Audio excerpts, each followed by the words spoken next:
Going through life, especially when I was younger, I was a very angry kid, and I don't think I'd say mean, but I was definitely really angry, and it came across as me being a monster. But the reality is, in my heart, I felt so bad. All the time I felt horrible for the actions I did. I remember one of the first things that really killed me. Um, there used to be a girl that would sit next to me in class. She was a year above me. Her name was Noreen, and she was the smart girl, you know. And she would sit next to the dumb boy, and she would help me through my lesson. It wasn't her job. She didn't need to do it, but she did because she had a really good heart, and she's an amazing person, right? And I remember a lot in this classroom. Like I remember this day to day. It was so bad. I just remember it all the time. Not the classroom wasn't bad. It was just like my life at the time. I was just the anger I felt. Yeah, it was a lot of things going on, and so I remember a lot of this classroom because actually it was quite nice for the most part. Even though I was not that smart, I had a decent teacher, and there was really good people around me. So I remembered a lot of this. But I remember one day, and it's probably one of the biggest regrets I had as a kid. But basically, something was going on. I couldn't do something, and I just had enough. I just had enough. And I got my desk and I flipped it. And as I flipped it, I remember Noreen next to me, and she was like, and all her work, all her pens, everything was just on the floor. And I remember that I felt so bad. As soon as I did it, I felt horrible. And I don't know what it was, but it was like that fueled me so much to just explode. It was like me flipping the table. It wasn't me, right? Obviously it was, but it was like it wasn't me, and I got angry at the version of myself that did that. And because of that, I got more and more angry. It was like I was fighting myself. And so, I was kicking, I was screaming, and I was angry, and I was upset, and it was just, anger was just pulsating through me because I was angry at myself. It was no one else but me. It was me I was angry at. It was me I wanted to destroy. And I remember my teacher, she got up, no reaction. She got up, she started to line everyone up and walked around the classroom. And I remember just so sad. I was so sad because, first of all, I probably scared a lot of those kids. Yes, they were the same age as me, and most of them were older than me. But none of them had seen violence. Most of them, anyway. Most of them hadn't seen the anger that I infused in myself. They hadn't seen any of that. And for the first time, a lot of these kids would have seen me just detonate. And I understood that later on in life, but I did understand that how they felt scared, and I felt that in me, and I felt so bad. And then it was like I wanted to destroy myself again. It was like I was having this back and forth, this fight with myself. As they lined up, I tried to get on the line to go walk out, like acting like nothing is. No, Cameron, you stay in here. You're staying in here. And I think I felt abandoned a little bit. And I felt like no one was trying to help me. Obviously they were. These people were amazing. They were trying to help me. And they just didn't know how. They didn't understand what was happening in my life. They didn't understand me. They didn't understand a lot of things. And so they walked out the classroom and I was in a room by myself and I detonated. I blew up. I trashed the whole classroom. I pushed desks and chairs up against the doors of both the outside and the inside door. I'd make a barricade around myself and get pens and pencils, rubbers, scissors, and as soon as anyone would try to come in, I'd throw them. I was blocking everyone out. I was blocking everyone out, and even the people that I had a connection with, even the people that I had trust in, I had lost all trust. I had lost everything, and I hated myself. I didn't want no one to come near me because I felt like I was damaging them. First with Noreen, then the other kids, and then my teacher just saying, "You're not coming. You're staying in here." It was like I was just damaging everyone, so why does anyone want to come near me, And I hate myself. It's like I wanted to tear myself away from myself as well and try to go with them. Leave this version of myself here. Because this version of myself is just mean, angry. I've always been scared of my mum. Always.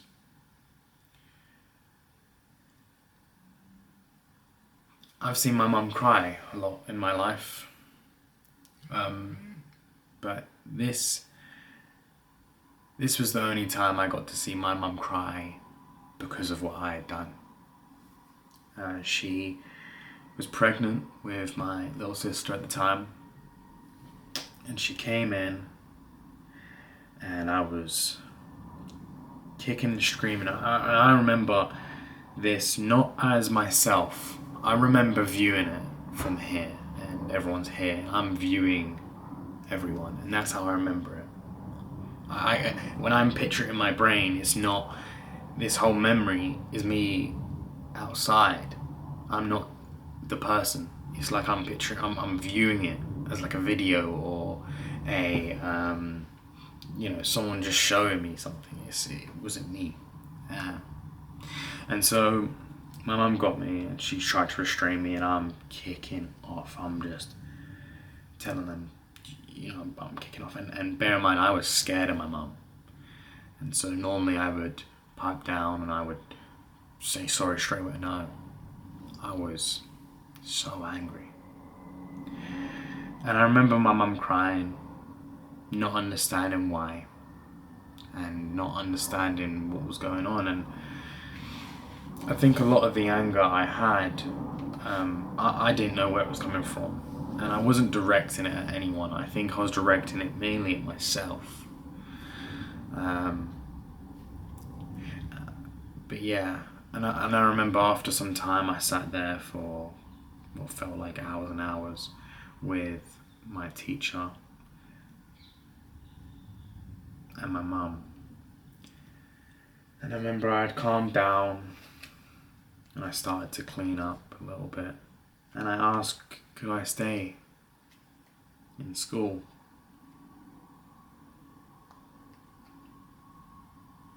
I wanted to stay. I wanted to stay so bad.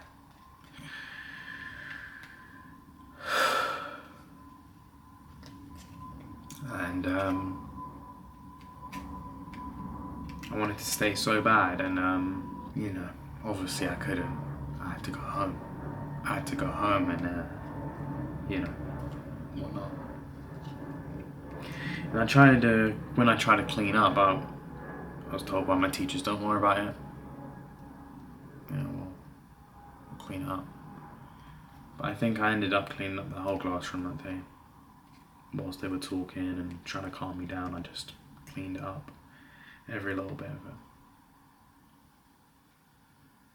That school was religious.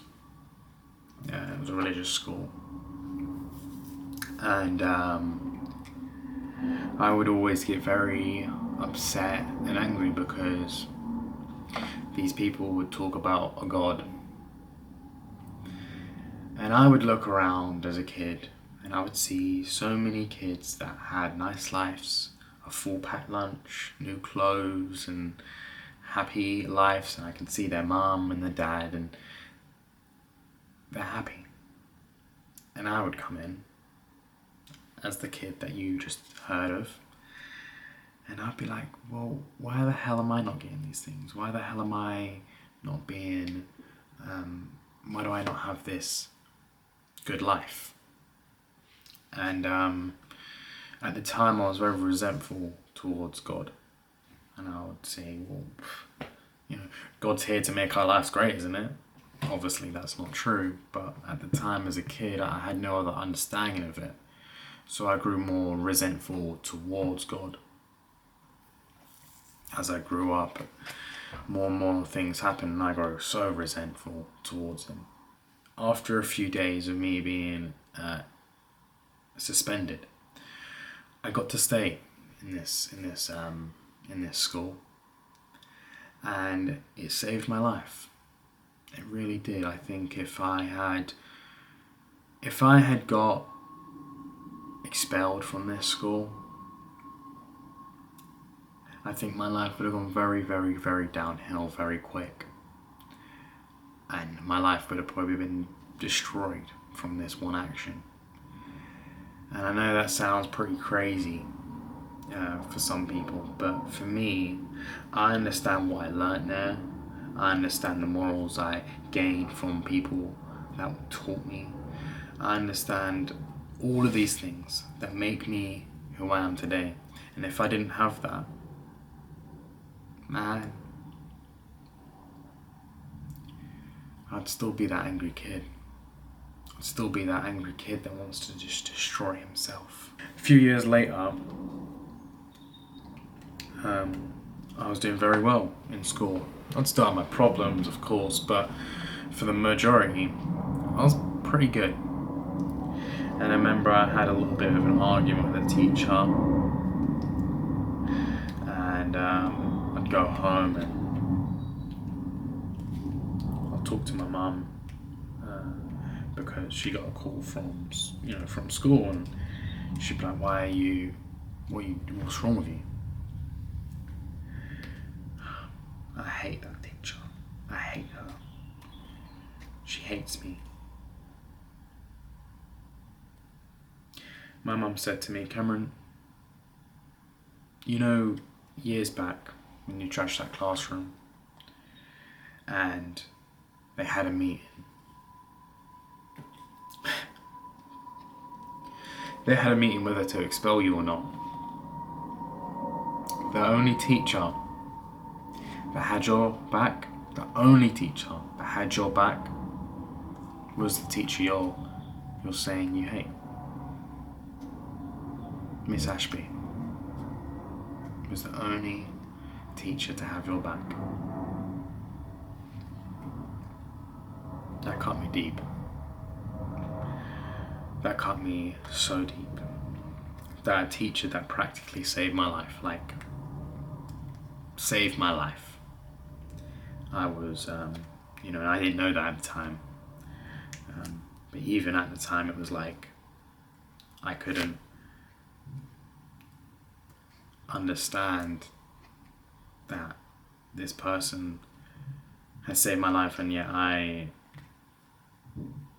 was throwing hate their way, and yet they still were there for me, no matter what. I inspire to be a person in someone's life one day that never backs down, no matter what. I put a lot of anger, a lot of hate onto a lot of teachers. And it wasn't me. It wasn't me. It was me in the actions, but it wasn't me in the heart. And,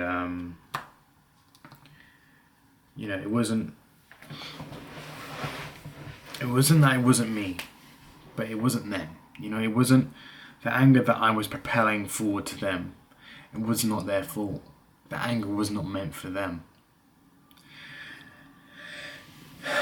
And they understood that. They understood that, and they took it on the chin, and they still sought to help me, and they did. When I left that school, I went from being 2 to 3 years below my actual grade in intelligence of academics to on par and sometimes above average with my education. I left that school believing that I was amazing at maths. I left that school knowing that I was good at science, and I left that school with so much hope in my heart. And it done wonders for me, honestly. I've never talked about that story in as much depth as I have today. It's the first time ever. My brothers and sisters would tease me as the kid that trashes classrooms. I only ever did it once. But it stuck. It stuck with me for many, many years. Yesterday I talked about forgiving people. It's also important to forgive yourself. Years after I left that school, I was picking up my sister and I saw Noreen, the girl that would sit next to me and help me. I haven't talked to her since. You know, she left. She was a year above me. And I went up to her and I said, I'm so sorry. I'm so sorry for the person I was. It's okay, Cam. It's okay. That's it. You know, even as a kid, she understood that anger wasn't meant for her. And I appreciate that so much. And not only did I appreciate that, but it was like, I've been holding this on me for years at this point. Years. I'd think about it. Think about how much I'd done her wrong. How upset I made her. How upset I made everyone in that class. Over the next couple of years, I would go around and, you know, I'd see kids from my primary school and I would just tell them I'm sorry. And they're like, it's whatever. And I realised as I got through a lot of them and I said sorry, and I'd always say sorry to people that I had met in the past. What I realised was it wasn't their forgiveness that I needed. They'd already given it to me many years back. I didn't see it, but they'd already given it to me.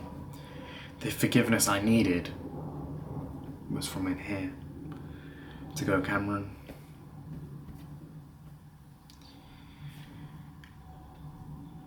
It's okay.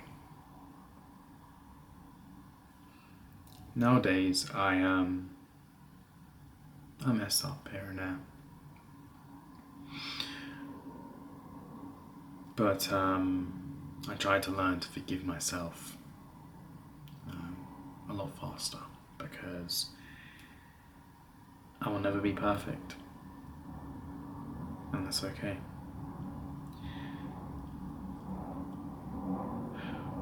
Yeah, forgiving yourself is important. I'll talk to you guys tomorrow.